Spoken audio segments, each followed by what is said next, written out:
Assalamualaikum warahmatullahi wabarakatuh. Kembali lagi dengan saya Nurul Tadika Syam dengan NIM 425180119. Kali ini saya akan mereview tentang materi switching concept yang dimana terdiri atas 3 pertanyaan. Poin pertama, apa perbedaan routing table dengan MAC address table? Yang kedua, bandingkan dua metode penerusan data frame pada switching, yaitu store and forward dan fragment free. Poin ketiga, bandingkan antara collision domain dan broadcast domain. Poin pertama, apa perbedaan antara routing table dengan MAC address table? Routing table berfungsi untuk mengirimkan suatu paket data dari suatu network ke network lain, sekaligus juga menentukan jalur terbaik untuk mencapai network tujuannya. Untuk menjalankan fungsi tersebut, router menggunakan table yang disebut dengan routing table. Di dalam routing table terdapat beberapa informasi, yaitu terdiri atas network yang terhubung secara langsung atau biasa disebut dengan directly connected network, maupun network yang tidak terhubung langsung atau disebut remote network. Di dalam routing table juga terdapat informasi tentang bagaimana cara router untuk mencapai suatu network yang lain.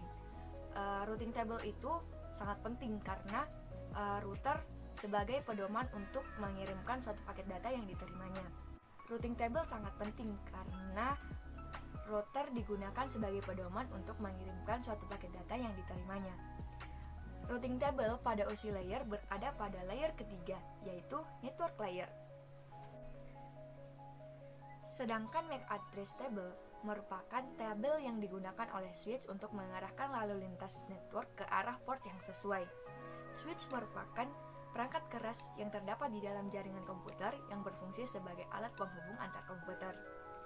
MAC address table ini berada pada layer kedua di OSI layer, yaitu data link layer.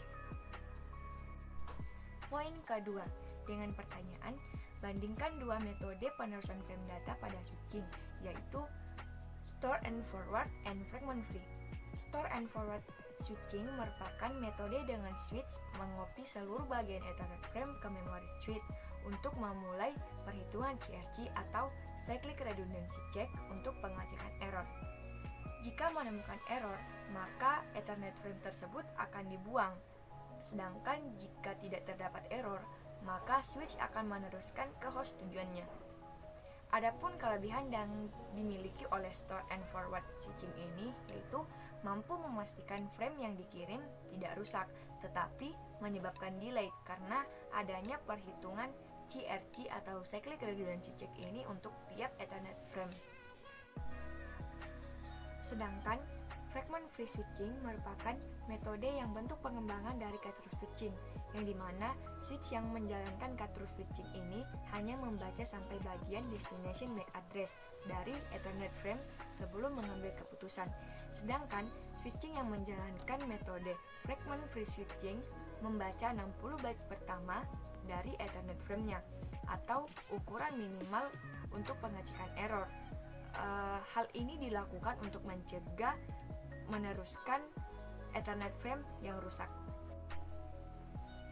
Poin ketiga, dengan pertanyaan, bandingkan antara collision domain dengan broadcast domain. Di sini saya mengambil dua perbandingan. Pertama menurut pengertiannya, yang kedua menurut karakteristiknya. Pertama menurut pengertiannya.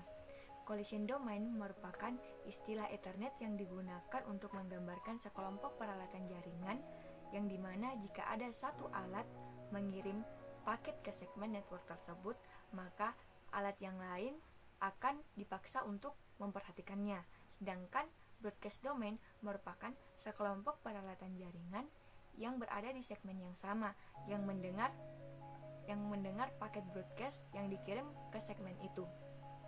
Yang kedua, berdasarkan karakteristiknya. Pertama, collision domain dipisahkan oleh perangkat yang bekerja pada layer kedua di OSI layer, yaitu data link layer, seperti bridge dan switch. Sedangkan pada broadcast domain dipisahkan oleh perangkat yang bekerja pada layer ketiga, yaitu network layer, seperti router dan switch. Yang kedua, collision domain digunakan untuk mengatur lalu lintas data atau biasa disebut dengan traffic flow. Sedangkan pada broadcast domain digunakan untuk pengaturan lalu lintas data dan meniadakan broadcast. Ketiga, collision domain menggunakan MAC address untuk mengidentifikasi perangkatnya, sedangkan broadcast domain menggunakan logical address atau biasa disebut dengan IP address. Itulah tadi pemaparan review materi tentang switching konsep dari saya. Mohon maaf apabila ada kekurangan dan tutur kata yang salah. Wabillahi taufiq wal hidayah. Wassalamualaikum warahmatullahi wabarakatuh.